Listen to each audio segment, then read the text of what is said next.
Hey there, Coach Blacklock here at World Class Fitness and Training Center. Got here a Vicious Fighter hand wrap, and I come up with a way that's pretty simple.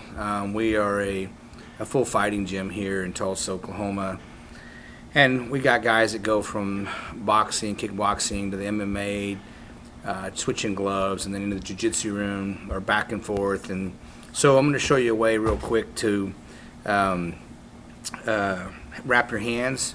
It's untraditional compared to the old boxing way, where you have a lot of extra wrap inside your palm. As a professional cut man, a lot of times we'll take and do that, but then we can cut that out with a hand wrap that you're going to reuse, like this one here by Vicious Fighter.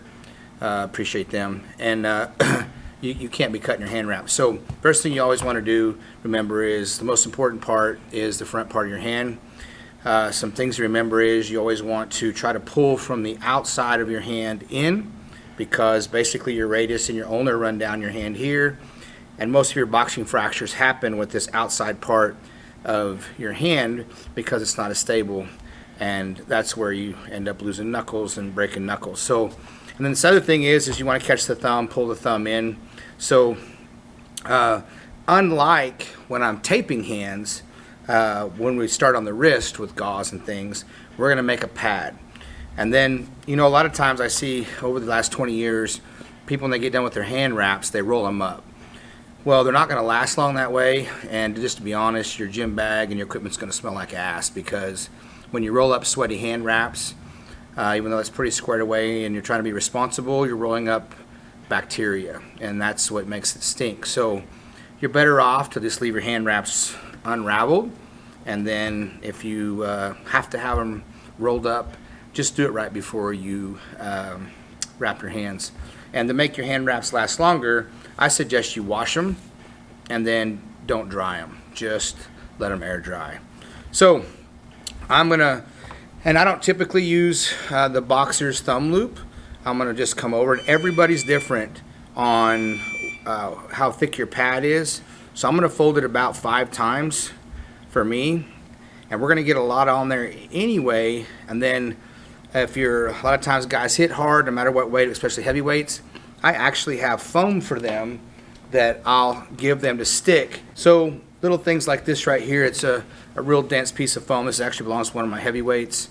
I cut it for him. I'll actually put that on here and then wrap over it to add extra foam and extra padding. So I'm gonna come here, and you see my working hand, or the tail end, the working end is coming this way, or I'm sorry, it's gonna work away from me.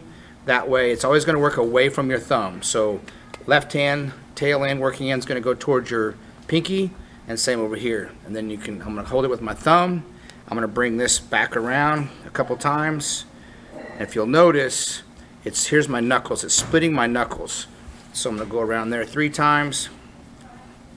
And then I'm gonna take and cut down to my wrist.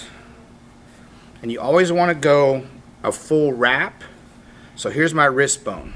And when it's in flexion here, my wrist bone, you always wanna go 3 fingers or a full wrap past your wrist.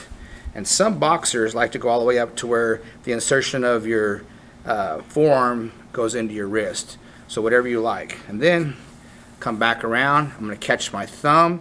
And remember, we want to pull the thumb in. So I'm going to come up, come back across. And the goal of this, when you see this and we're done with this, is everything's going to be right where we need it. So now I've come back across. In Thailand, they call these hooks.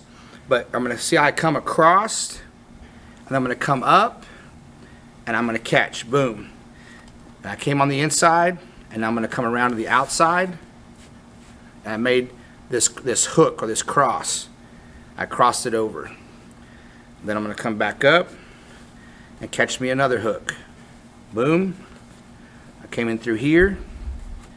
I'll come back. I'm gonna wait there. That's gonna be my final one. So I got my pointer finger, come back down, catch me another hook around the wrist. Now the one in the middle is gonna be the one that holds all this. So now I've come underneath it right here, See how it's all pulled everything in. I've got that little kind of a little bar there to put my fingers around. It's on my wrist. Now I've got my hook here. Then I come back down, crossed my wrist, and everything is tight. So you can see I've caught my thumb, and it can vary. It doesn't have to be this exact way, but as long as you're catching your thumb and pulling it in, you've got it on your wrist like you like. All my padding, all my wrap is here where I want it, and here. And see, now I can put an MMA glove on if I want, a boxing glove if I want, and I don't have all that extra hand wrap in my palm. Appreciate your time. Thank Vicious Athlete and Vicious Fighter for the hand wraps. You can get these online at viciousfighter.com and viciousathlete.com. Till next time.